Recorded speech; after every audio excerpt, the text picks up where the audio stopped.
नमस्कार, मैं Vivek Kumar, instructor government ITI Aliganj Lucknow. आज मैं आप सभी को व्यवसाय ड्राफ्टमैन सिविल के प्रथम वर्ष के पाठ्यक्रम में वर्णित टॉपिक लेवलिंग के बारे में विस्तृत रूप से बताऊंगा। यह पूरा पाठ हम लोग 3 भाग में कवर करेंगे। पहले भाग में हम कुछ इंट्रोडक्शंस करेंगे, लेवलिंग क्या होती है, किसे कहते हैं, इसमें इक्विपमेंट कौन कौन से इस्तेमाल होते हैं, इसके बारे में जानेंगे।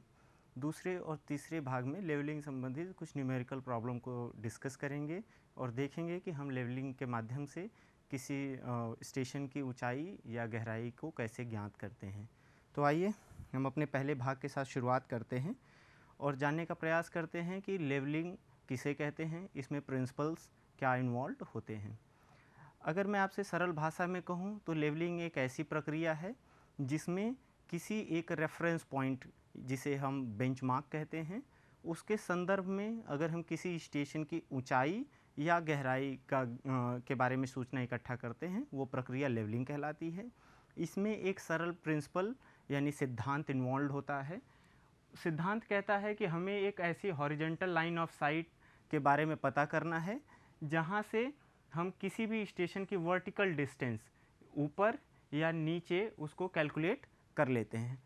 इस चित्र में आपको दिख रहा होगा, यह जो लाइन आपको दिख रही है, ये डॉटेड लाइन, इसी को हम कहते हैं लाइन ऑफ साइट। ये हमारा है लाइन ऑफ साइट।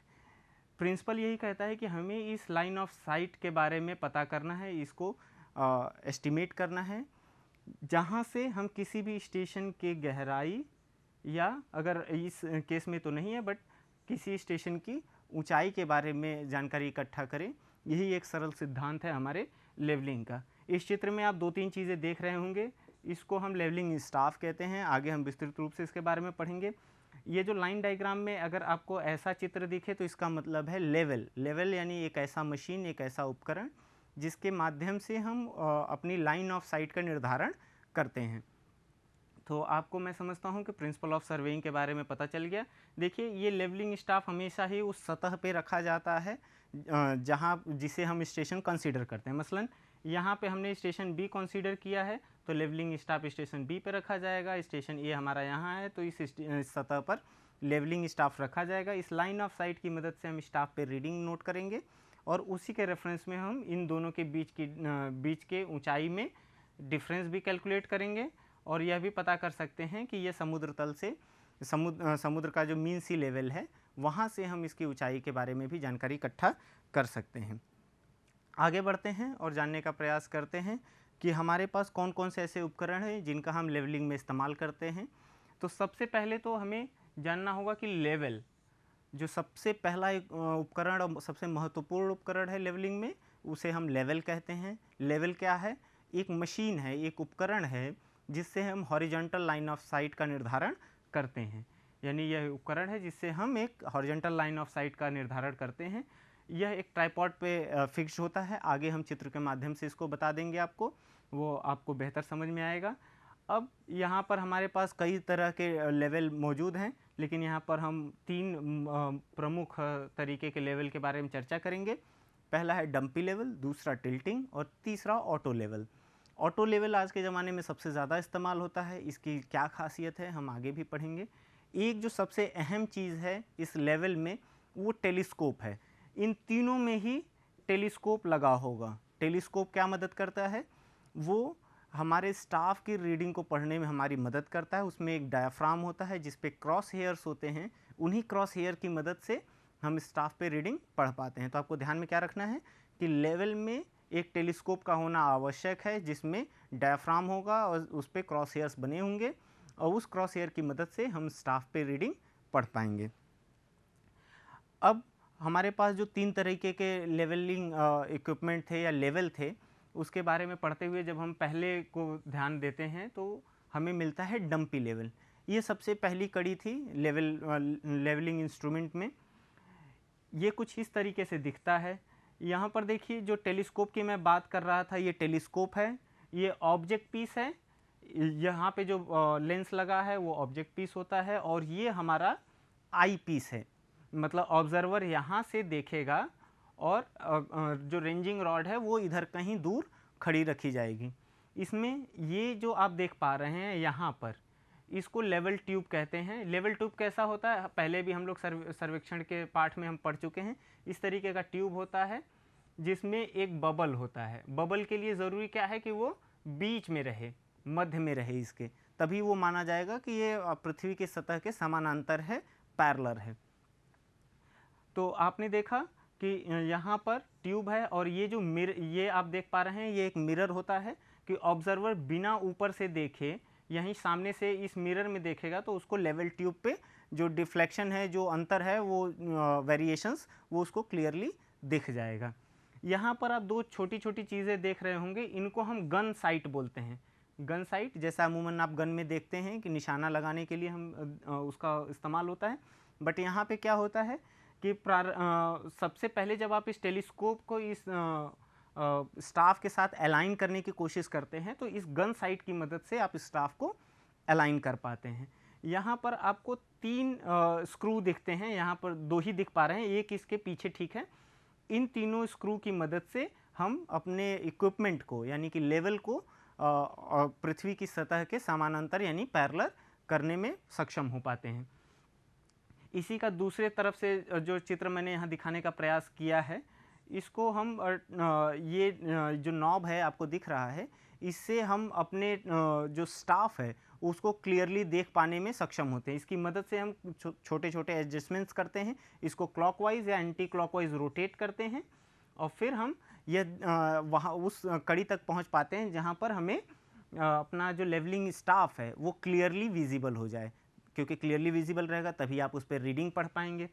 इसमें एक और महत्वपूर्ण चीज़ है, ये जो आई पीस पे है, इसको हम अभी जब आगे आपको बताएंगे कि फोकसिंग कैसे करते हैं, तो इस आई पीस को हम रोटेट कर सकते हैं, मतलब इस तरीके से हम इसको घुमा सकते हैं क्लॉकवाइज या एंटी क्लॉकवाइज, तो हम इसका भी इस्तेमाल देखेंगे। यहाँ पर ट्राइपॉड पे फिक्स किया हुआ आपको ये क्लियरली दिख रहा है डंपी लेवल कैसे हमें फिक्स किया जाता है अपने सर्वेक्षण के लिए। एक महत्वपूर्ण चीज़ है कि ये हमारा जो लेवल है ये हॉरिजॉन्टल प्लेन में, हॉरिजॉन्टल प्लेन का मतलब ये जो इस तरीके का प्लेन है ये वर्टिकल प्लेन होता है और ये हॉरिजॉन्टल प्लेन है। तो हॉरिजॉन्टल प्लेन में तो हम इसको आसानी से मूव करा सकते हैं, घुमा सकते हैं, बट इसको लॉन्गिट्यूडनल एक्सिस, लॉन्गिट्यूडनल एक्सिस का मतलब ये वाली एक्सिस, इस पर हम इसको मूव नहीं करा पाते।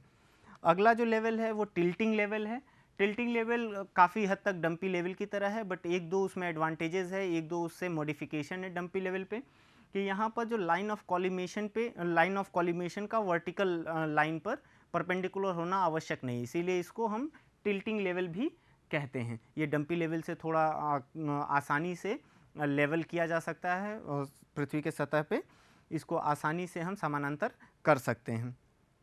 अगला जो महत्वपूर्ण लेवल है वो ऑटो लेवल है, और आज के टाइम पर सबसे ज़्यादा जो इस्तेमाल होने वाला लेवलिंग इक्विपमेंट है वो ऑटो लेवल ही है।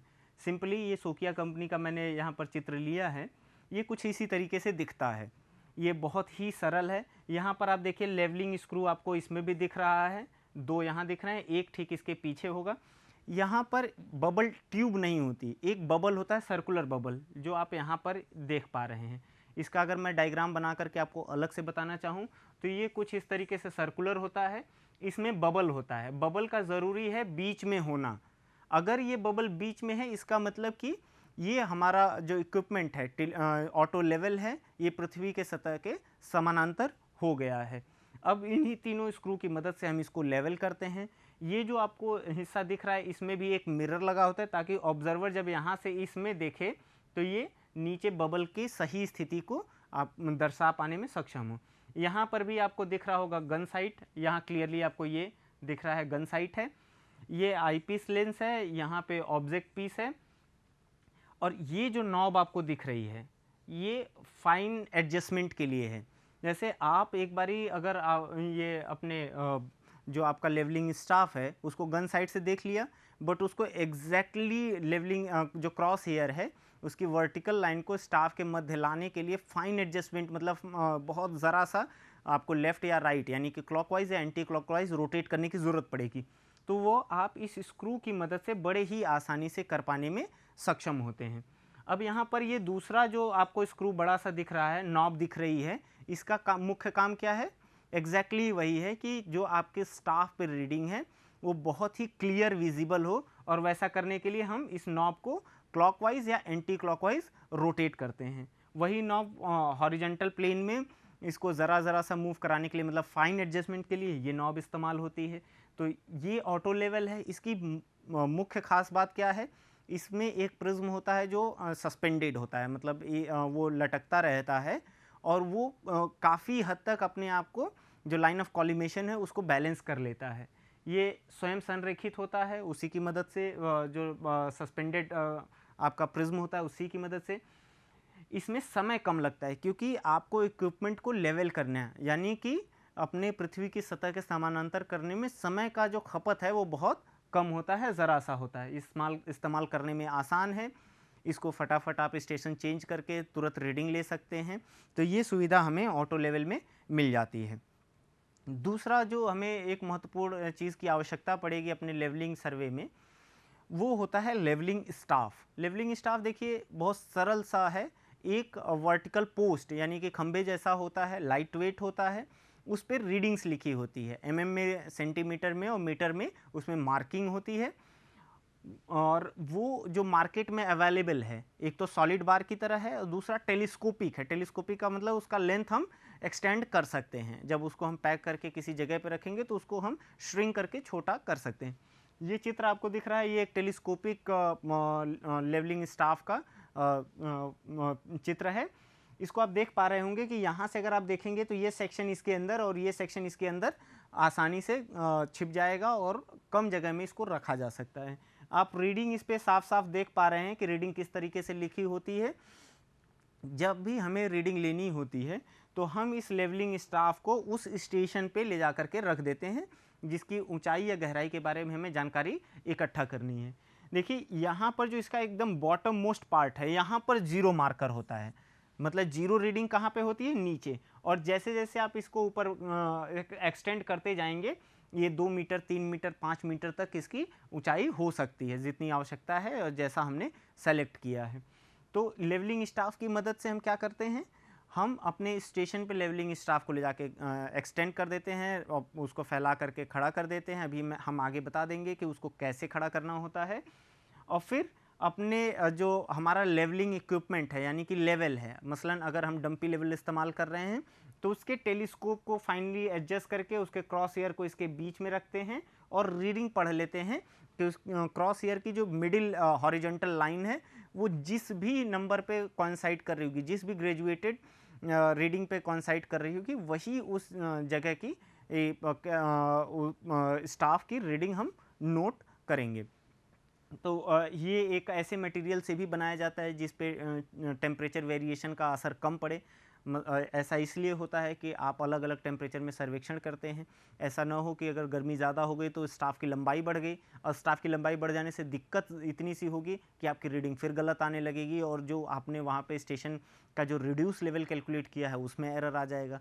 तो ज़रूरी क्या है कि एक ऐसे इक्विपमेंट, एक ऐसे एलिमेंट से बने, एक ऐसे पदार्थ से बने जो जिस पे तापमान के वेरिएशन, टेम्परेचर वेरिएशन का बहुत कम असर पड़े।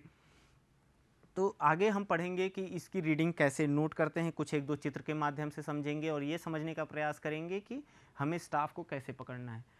ये 2 चित्र आपको दिखाए गए हैं, ये बंदा गलत पकड़ा हुआ है स्टाफ। गलत क्यों है, क्योंकि देखिए इसने इसको ठीक वर्टिकल नहीं रखा। वर्टिकल होना चाहिए, मतलब स्टाफ को जो सही तरीके से पकड़ने का तरीका है वो आप इस तरीके से पकड़ते हैं। अगर मैं इस पेन को स्टाफ मानूं तो एक हाथ ऊपर और दूसरा हाथ इसके पीछे, ताकि मेरी फिंगर से स्टाफ की रीडिंग, ग्रेजुएटेड रीडिंग भी ना छुपे और वो परफेक्टली वर्टिकल हो, जैसा आप इस चित्र में देख पा रहे हैं। ये जो सर्वेयर है इसने परफेक्टली पकड़ा हुआ है। तो स्टाफ को कैसे होल्ड करना है इस चित्र के माध्यम से आप समझ सकते हैं। और यहाँ पे देख सकते हैं कि इसको वर्टिकल पकड़ना आवश्यक क्यों है। आवश्यक इसलिए है कि अगर आपने इस तरीके से इंक्लाइंड पकड़ा स्टाफ तो आपकी रीडिंग में डिफरेंस आएगा। मसलन जो वर्टिकल हाइट है वो तो ये होनी चाहिए, लेकिन अगर जैसे ही आपने स्टाफ को टिल्ट किया रीडिंग बढ़ जाएगी। अगर यहाँ पे मान लेते हैं 2 मीटर आ रही होगी तो यहाँ पर हो सकता है कि 2.3 मीटर्स आए। संभव है क्योंकि आपने उसको टिल्ट कर दिया। तो ज़रूरी क्या है कि स्टाफ का परफेक्टली वर्टिकल होना आवश्यक है। उसके लिए आपको इस प्रक्रिया के तहत स्टाफ को पकड़ना होगा। और इसके लिए मदद जो सर्वेयर लेवलिंग इक्विपमेंट के माध्यम से देख रहा होगा, वो भी आपको हैंड सिग्नल के माध्यम से बता देगा कि आपको स्टाफ को कैसे सीधा करना है। बात करते हैं इस डायग्राम की। ये डायाफ्राम से दिखने वाला आपको एक मैंने चित्र यहाँ डाल रखा है। यहाँ पर आपको क्रॉस हेयर दिख रही होगी, मैं इसको अलग से भी बना दूंगा। ये हॉरिजॉन्टल क्रॉस हेयर है, वर्टिकल है। इसमें दो छोटे डिविजन्स भी होते हैं। अगर मैं यहाँ पर दिखाऊं तो ये कुछ इस तरीके से, ये वर्टिकल लाइन, हॉरिजॉन्टल लाइन, और इसमें दो सेगमेंट ऐसे होते हैं। रीडिंग आपको कौन सी नोट करनी है स्टाफ की? वही रीडिंग नोट करनी है जो इस हॉरिजॉन्टल लाइन के साथ कोइंसाइड करे। मतलब इस वर्टिकल स्टाफ पे जहाँ पर आपका हॉरिजॉन्टल लाइन कोइंसाइड करेगी, मतलब कौन सी? ये वाली लाइन, वही रीडिंग आप नोट करेंगे, वही स्टाफ की रीडिंग मान्य होगी। तो आपको पता चला कि क्रॉस हेयर कैसा दिखता है, डायाफ्राम कैसे दिखता है, और क्या इंपॉर्टेंस है हमारे लेवलिंग स्टाफ का। आगे बढ़ते हैं और कुछ प्रक्रिया के बारे में जान लेते हैं कि हम लेवलिंग सर्वेक्षण करते समय किन प्रक्रियाओं का अनुपालन करते हैं। सबसे पहले तो आपको फिक्सिंग करनी है। फिक्सिंग जैसा नाम से दिख रहा है कि आपको अपने लेवलिंग इक्विपमेंट को, यानी कि लेवल को, मसलन अगर मैं डंपी लेवल या टिल्टिंग लेवल इस्तेमाल कर रहा हूँ, तो सबसे पहले तो उसको ट्राइपॉड पे परफेक्टली जो स्टेशन निर्धारित है वहाँ पर प्लम बॉब की मदद से उसको स्टेशन करेंगे, और फिर उसकी ऊंचाई कितनी रखेंगे। देखिए ऑब्जर्वर, अगर मैं लेवलिंग स्टाफ को इतना नीचे कर दूं तो मुझे झुक करके उससे रीडिंग लेनी पड़ेगी, जहां पे ह्यूमन एरर की संभावना ज़्यादा है। तो कोशिश करते हैं कि चिन लेवल तक हमारा जो लेवलिंग इक्विपमेंट है उसकी हाइट रखें। ज़रूरत पड़ती है तो उसके जो ट्राइपॉड के बॉटम एंड होता है वहाँ पे नोक बनी होती है, उसको पैर से आसानी से ज़मीन में धंसाया जा सकता है, जिससे कि रीडिंग लेते समय उसमें वेरिएशंस ना हो, जो हमारा ट्राइपॉड है वो कहीं मूव ना कर सके। अगला है levelling of instrument. Levelling of instrument, इसके बारे में कुछ बात मैंने पहले भी की थी। इस प्रक्रिया में हम अपने लेवलिंग इक्विपमेंट को जो पृथ्वी की सतह है उसके समानांतर करते हैं। कैसे करते हैं? देखिए, अगर आपने ऑटो लेवल लिया है तो उसमें मैंने बताया था आपको कि उसमें बबल होता है, जिसको बीच में जो बबल है उसको बीच में लाना होता है। हम कैसे करते हैं? लेवलिंग स्क्रू की मदद से उसको टर्न करते हैं नॉब को क्लॉकवाइज या एंटी क्लॉकवाइज, जिससे उसकी हाइट ज़रा सी बढ़ती या कम होती है। उसकी मदद से हम लेवल कर लेते हैं। तो ऑटो लेवल अगर हम इस्तेमाल कर रहे हैं तो इस बबल को बीच में लाना आवश्यक है। लेकिन अगर हम डंपी या टिल्टिंग लेवल इस्तेमाल कर रहे हैं तो हमें दो डायरेक्शंस में, दो एक्सिस पे उसको लेवल करना, अपने इक्विपमेंट को लेवल करना आवश्यक होता है। मसलन देखिए, ये आई पीस है, ये ऑब्जेक्ट पीस है। इनिशियल जो हमने ओरिएंटेशन रखा अपने डंपी लेवल का, वो इस तरह से रखा, और इन तीन लेवलिंग स्क्रू की मदद से हम इसको क्लॉकवाइज या एंटी क्लॉकवाइज रोटेट करके इसको लेवल कर लेंगे। लेवल ट्यूब कहाँ लगा होगा? आपके इस लेवलिंग इक्विपमेंट के साथ लगा होगा। जब एक बार इस डायरेक्शन में आपका इक्विपमेंट लेवल हो गया तो आप इसको 90 डिग्री रोटेट कर देंगे। देखिए ऑब्जेक्ट पीस ये हो गया, आई पीस यहाँ पे आ गया। अब दोबारा इसको फिर से आपका जो लेवल ट्यूब है उसको लेवल कर लेंगे, और जब दोनों ही परपेंडिकुलर डायरेक्शंस में आपका इक्विपमेंट लेवल हो जाए तो आप मान सकते हैं कि अब आपका जो लेवलिंग इक्विपमेंट है वो पृथ्वी की सतह के समानांतर हो गया है। फोकसिंग में क्या करते हैं? फोकसिंग एक सरल प्रक्रिया है जिससे कि क्रॉस हेयर एकदम क्लियरली विजिबल हो। इसके लिए करते क्या है? हमारा जो ऑब्जेक्ट पीस है, यानी कि ये, इसके सामने एक प्लेन पेपर बहुत नज़दीक, यानी कि यहाँ पे हमने रख दिया, प्लेन पेपर रख दिया। अब यहाँ आई पीस से हम देखते हैं और इस पे क्रॉस हेयर कैसा था? अभी मैंने आपको बताया था, ये वर्टिकल लाइन, हॉरिजॉन्टल, और दो छोटी हॉरिजॉन्टल लाइन। ये बहुत फाइन और शार्प दिखनी चाहिए। इसके लिए हम क्या करते हैं? अगर शार्प नहीं दिख रही है तो यहाँ पे जो आई पीस के पास एक स्क्रू टाइप है, जो नॉब है, उसको क्लॉकवाइज या एंटी क्लॉकवाइज रोटेट करते हैं। उसकी मदद से ये जब बिल्कुल शार्प दिखने लगता है तो उसी एडजस्टमेंट के साथ हम अपनी अगली रीडिंग को नोट करते हैं। तो फोकसिंग आपने देख लिया। अब कुछ हैंड सिग्नल के बारे में ज़रा सा जान लेते हैं। देखिए, ये बेसिक सिग्नल है। अगर मैं यहाँ खड़ा होकर के इस तरीके से सिग्नल दे रहा हूँ, इसका मतलब कि जो फॉलोअर है, जो स्टाफ होल्ड किया हुआ है, वो राइट की तरफ मूव करे। अगर मैं पूरा इस तरीके से हैंड को रोटेट कर रहा हूँ तो इसका मतलब है कि स्टाफ को लेफ़्ट की तरफ रोटेट करना है। अगर मैंने ज़रा सा ऐसे किया, मतलब एल्बो से हैंड मूव किया, इसका मतलब कि लेवलिंग स्टाफ का बॉटम तो सही जगह पोजीशनड है बट टॉप क्या है? टिल्टेड है। उसको अगर इधर किया तो राइट, इधर किया तो लेफ़्ट। अब अगर मैंने इस सिंबल का इस्तेमाल किया, यहाँ से ऐसे ऊपर किया, इसका मतलब क्या है कि जो टेलीस्कोपिक स्टाफ है उसकी हाइट बढ़ाने की ज़रूरत है, अगर मैंने नीचे किया तो उसकी हाइट कम करने की आवश्यकता है। अब ये तीसरा वाला जो हैंड सिग्नल है, मतलब इस तरीके से अगर मैंने सिग्नल दिया, इसका मतलब क्या है कि अब स्टाफ परफेक्टली सही जगह पे है और उसको वहीं पे पोजीशन कर देने की ज़रूरत है। अगर ये तीसरा अगर मैंने ऐसे किया तो मतलब हमने रीडिंग ले ली, अब आप वापस आ सकते हैं। टाइप्स ऑफ लेवलिंग में अगर हम देखेंगे तो पहला आता है डायरेक्ट लेवलिंग। डायरेक्ट लेवलिंग से सीधा संबंध ये है कि आप स्टाफ और टेलीस्कोप की मदद से सीधे सीधे मीटर्स में रीडिंग नोट करते हैं। मतलब जो अभी हम बात किए कि लेवलिंग इक्विपमेंट का इस्तेमाल करें, टेलीस्कोपिक स्टाफ या फिर सॉलिड बार स्टाफ का हम इस्तेमाल करें और सीधे वहाँ पे रीडिंग ले, वो डायरेक्ट लेवलिंग कहलाती है। इसमें 2-3 तरीके हैं, जैसे सिंपल लेवलिंग, डिफरेंशियल, रेसिप्रोकल और फ्लाई लेवलिंग। अभी हम आगे इनके बारे में बारी बारी से चर्चा कर लेते हैं। जैसे आपको ये सिंपल लेवलिंग के बारे में अगर मैं बताना चाहूँ, सिंपल लेवलिंग में किसी दो स्टेशन के बीच में आपको लेवल डिफरेंस पता करना है, तो उसके मध्य कहीं भी आप अपना इक्विपमेंट इस तरीके से सेट किया, इंस्ट्रूमेंट सेट किया, एक बारी इस पे रीडिंग ले ली, एक बारी यहाँ पर रीडिंग ले ली और दोनों का अंतर ज्ञात कर लिया। मैं एक रेफरेंस के तौर पे बता दूं, अगर ए का बेंचमार्क 100 मीटर है और स्टाफ की रीडिंग यहाँ पे 3 मीटर आई है और स्टाफ की रीडिंग यहाँ पे 2 मीटर आई है, तो आप कैसे कैलकुलेट कर सकते हैं? दो विधियां हैं जिनके बारे में आगे हम चर्चा करेंगे। पहला तो ये कि इन दोनों का डिफरेंस ही पता कर लीजिए। ये वाला स्टेशन क्या है, 1 मीटर इस वाले स्टेशन से ऊपर है, मतलब इस स्टेशन का RL कितना हो जाएगा, 101। 1 मीटर ही डिफरेंस है और ये ऊपर है तो 101 हो जाएगा। अगर दो ही स्टेशन और एक ही इंस्ट्रूमेंट सेटअप के साथ अगर रीडिंग लेनी है तो वो सिंपल लेवलिंग कहलाएगी। अगर हमें बहुत ज़्यादा दूर तक बड़े एरिया को, बड़े लेंथ को लेवल करना है, वहाँ पे लेवल डिफरेंस पता करना है, तो वहाँ पे हमें कई बार अपने इंस्ट्रूमेंट को सेट करना पड़ेगा। जैसे आप देख रहे हैं O1, O2, O3 और O4 4 जगह पर हमने अपने जो लेवलिंग इक्विपमेंट है उसको स्टेशन किया और रीडिंग नोट करी। अगर हम ऐसा कर रहे होते हैं तो वो डिफरेंशियल लेवलिंग की श्रेणी में आता है। आगे बढ़ते हुए अगर मैं आपको बताऊं कि इनडायरेक्ट लेवलिंग क्या होती है, इनडायरेक्ट लेवलिंग में कोई लेवलिंग स्टाफ या लेवलिंग इक्विपमेंट का इस्तेमाल हम नहीं करते हैं, वहाँ इनडायरेक्टली किसी स्टेशन की ऊंचाई को पता करते हैं। मसलन अगर हम बैरोमीटर क्या करता है, अपने जो एटमॉस्फेरिक प्रेशर डिफरेंस को कैलकुलेट करके आपको बताता है, एटमॉस्फेरिक प्रेशर बताता है। अगर हम बैरोमीटर की मदद से प्रेशर डिफरेंस कैलकुलेट कर पा रहे हैं, उससे इनडायरेक्टली वहाँ की हाइट का कैलकुलेशन कर रहे हैं, तो बैरोमेट्रिक लेवलिंग के श्रेणी में आ जाएगा। हिप्सोमेट्री में क्या होता है, बॉइलिंग पॉइंट, किसी भी फ्लूइड की बॉइलिंग पॉइंट, जैसे आपको पता है कि हाइट बढ़ती है तो बॉइलिंग पॉइंट अमूमन कम होती रहती है।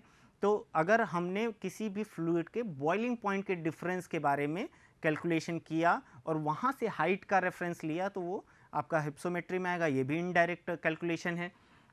टिग्नोमेट्री ये एक मैथमेटिकल तरीका है किसी जगह के एलिवेशन या हाइट को पता करने के लिए।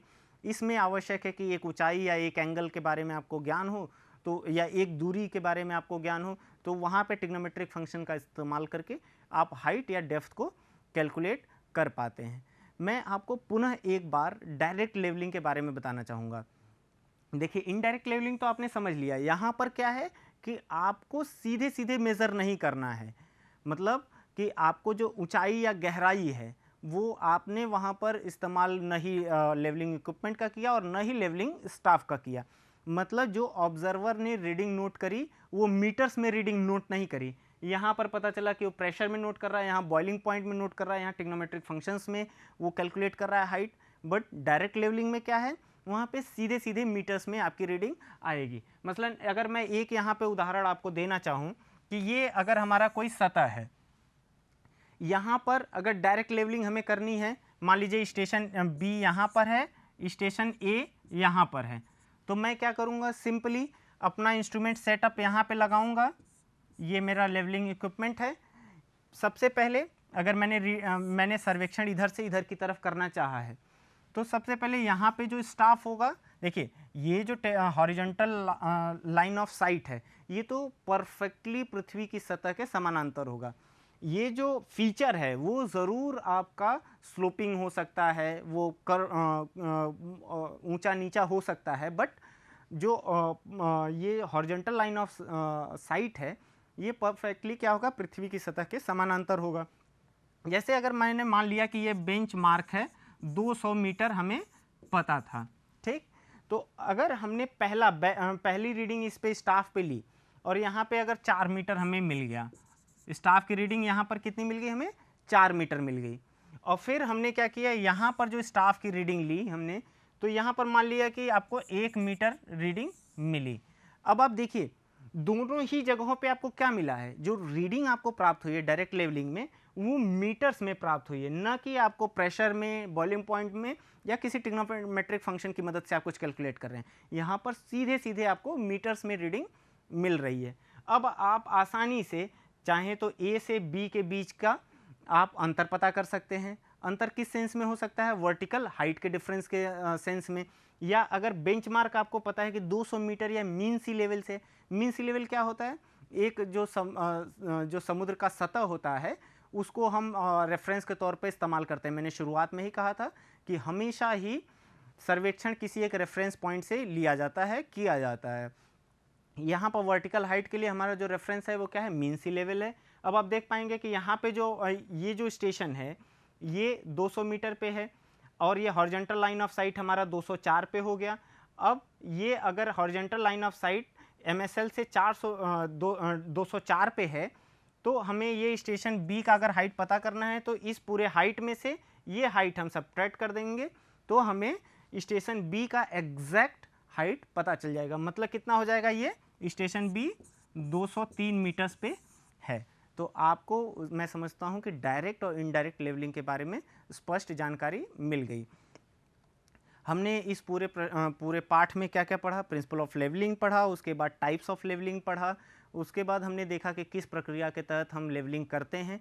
एक बहुत ही महत्वपूर्ण बात मैं दोहरा देता हूँ, देखिए सर्वेक्षण हमेशा हम रेफरेंस से लेते हैं। अगर हमें दूरी मेज़र करनी है, डिस्टेंस, हॉरिजॉन्टल डिस्टेंस, रैखिक दूरी मेज़र करनी है, तो वहाँ पर हमें किसी एक स्टेशन को स्टेशनरी मानना पड़ेगा, उसको रेफरेंस मानना पड़ेगा, वहाँ से दूरी हम मेज़र कर पाएंगे। जैसे अगर हम कहें कि स्टेशन बी 3 मीटर दूर है तो ये सही बात नहीं होगी जब तक कि हम ये ना कहें कि स्टेशन ए से 3 मीटर दूर है।